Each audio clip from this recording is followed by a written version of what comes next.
Good morning. What a great event we're here today to celebrate the opportunities that are available to us all as we continue to grow and enjoy the beauties and natural pristineness of what we love and here, which is the water resources of our great state. My name is Robert Beltran. I'm the Executive Director of the Southwest Florida Water Management District, but I wanted to start by thanking the Mayor, the City Manager for inviting us here today to continue this dialogue of open communications and working together moving forward. Our district covers a 16-county area when it comes to water resources, and we specialize or work on 4 areas of responsibility, which include water supply, natural systems, flood protection, and water quality. Again, those are important elements as we continue to look at economic opportunities moving forward and how do we grow in a responsible way, balancing those needs between the nature of the needs and the economic needs and the human needs. And so that really gets us to a topic of how do we value our water and what do we look from our water and our resources, and how do we value this in our everyday lives.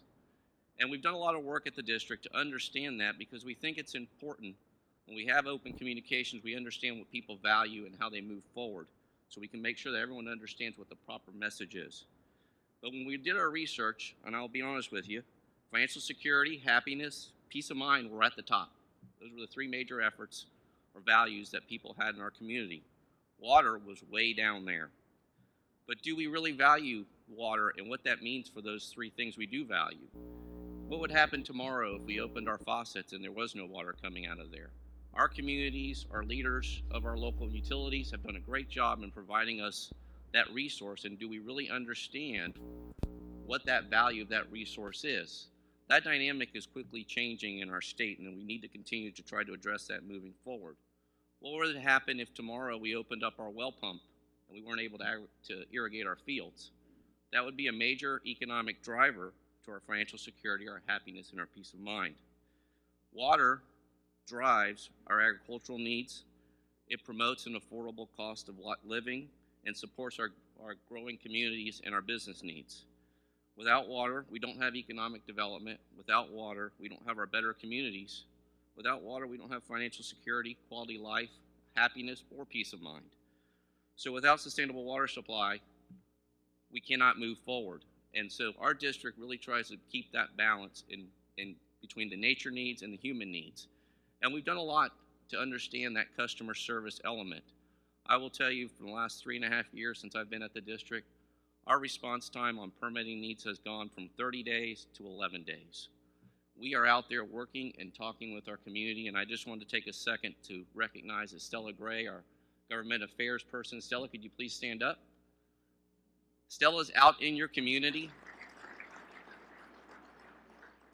and making sure she understands what it is what are those projects you're working on?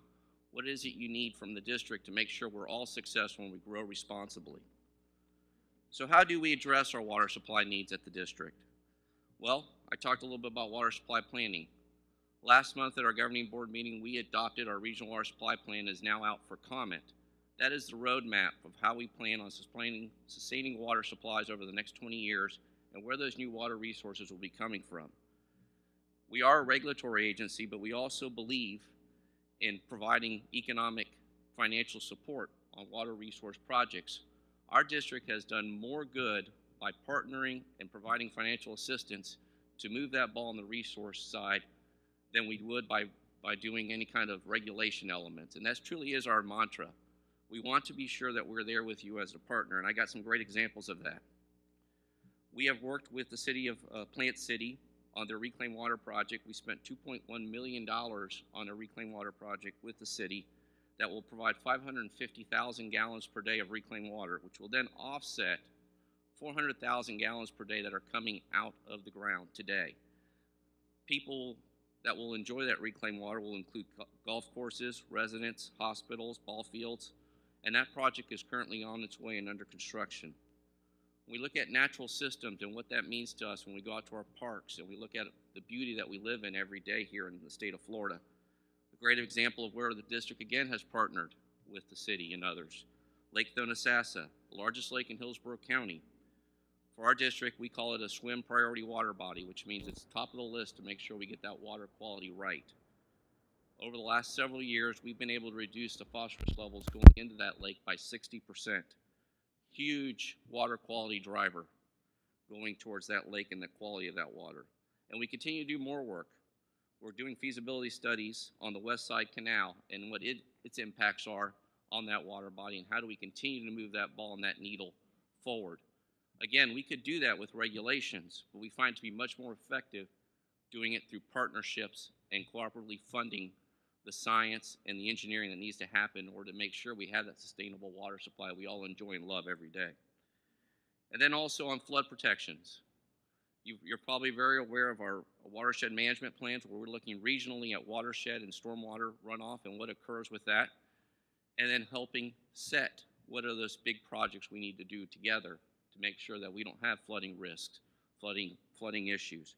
We also do a little bit of that through our ERP program, making sure that as these developments come and this economic opportunity continues to grow, that we are not changing the water flow or the water patterns that historically we've seen. That's extremely important. But it's also important to make sure we look back and learn from our past and invest and make changes. And in 2010, we had 11 straight days of freeze going on, which led to groundwater withdrawals that caused sinkholes and drying of many wells. We don't know if that will happen again, and we can't anticipate the climate or the forecast of what might occur, but we can plan for it. The district has spent over $1.7 million in automatic meter readings to provide the data to the farmers in the agricultural industry to understand when they need to turn those pumps on, when they shouldn't be putting those pumps on. Again, another great example of partnership with the community to make sure that we're working together. In addition to that, we spent $2.2 million in what we call our FARMS program, our Facilitated Agricultural Resource Management Systems, where we're partnering with farmers to help them recycle some of their irrigation water potentially, or do other innovative strategies to help maximize that water benefit and implement best management practices. Again, we have 22 projects that are freeze protection projects. A total of 33 projects are being done in this area to the tune of $2.2 million. I can't stress to you, coming from the private side of the world many years ago, before I came to the district, how important I have found partnership and collaboration to work for everybody. It's in everybody's self-interest to work together. Water supply no longer is a local issue. It is no longer a Plant City issue or a Hillsborough County issue or a Lakeland issue or a Polk County issue. It is a regional issue, and we need to look at it from a regional perspective and work together. Another one of our great partners was just here before me in the TECO. We have funded $45 million in a reclaimed water project to bring new water supply to the TECO power plant. Again, another great public-private partnership we brought together to serve the needs of the citizens of this area. So as we move forward, we want to work together. We want to make sure we're sharing our information clearly. We want to communicate, reach out to Estella, let her know what's happening. And we want to be your partner to make sure that we have a sustainable water supply moving forward and good economic growth for our great state. And with that, I'd like to thank you for your time today.